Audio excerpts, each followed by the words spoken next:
Well, good evening to everyone. I hope that several of you have been able to get your power to work enough that you can get online and you can join in these next few minutes of study.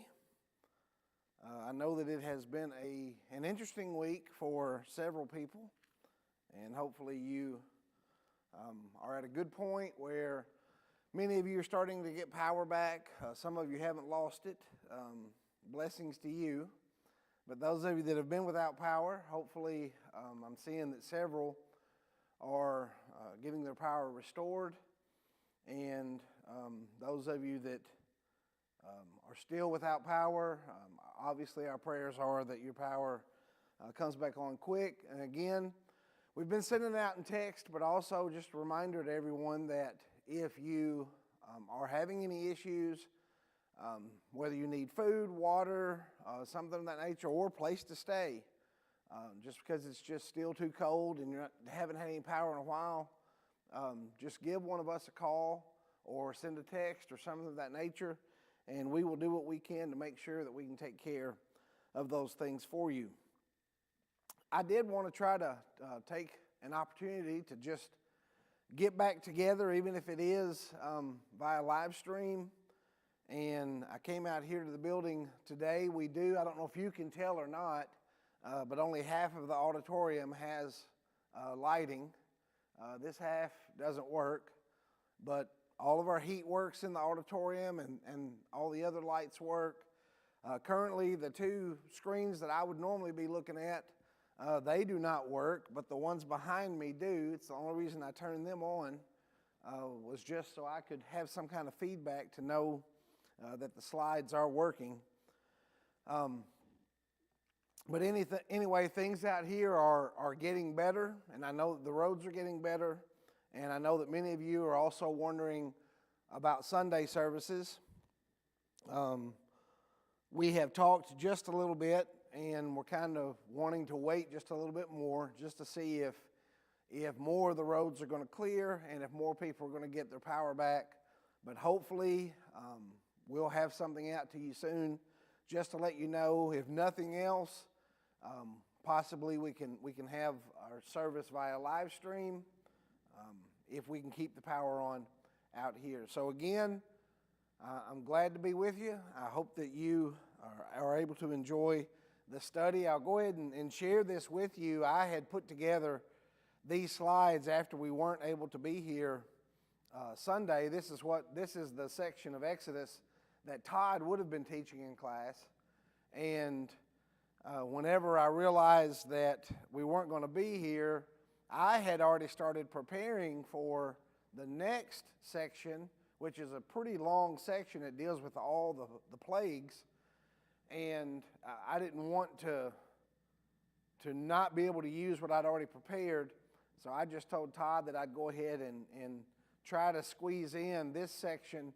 as well. Well, then when we weren't able to be here Wednesday night, I figured it might be a good thing to just go ahead and do this lesson now so I don't have to push so fast and so hard Sunday morning to get through all the information that's there for, I believe it's chapter 7, verse 8 through chapter 15, verse 21, which is a lot to cover there. So doing this tonight helps alleviate some of that pressure, but also it gives us opportunity to be together and to spend some time in study.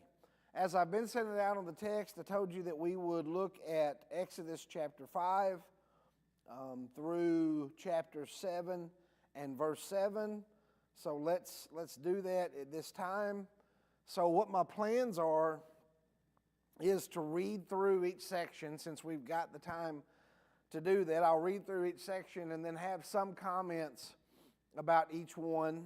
And I do not mind at all. I do have my cell phone with me. If you want to text a thought or a question or something like that, you can send that text to me, and I will do my best to address those as they come in. Even if you just want to have a comment, just share that with me. But anyway, we'll look at Exodus chapter 5, verses 1 through 21 will be our first section there.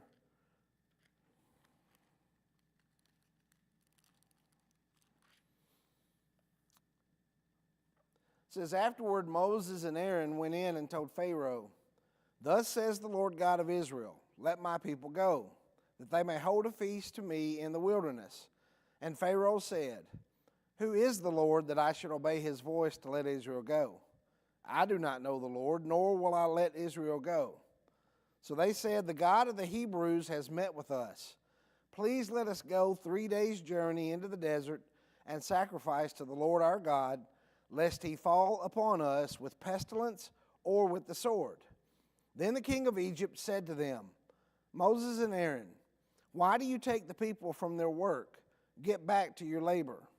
And Pharaoh said, look, the people of the land are many now, and you make them rest from their labor. So the same day Pharaoh commanded the taskmasters of the people and their officers, saying, you shall no longer give the people straw to make brick as before. Let them go and gather straw for themselves.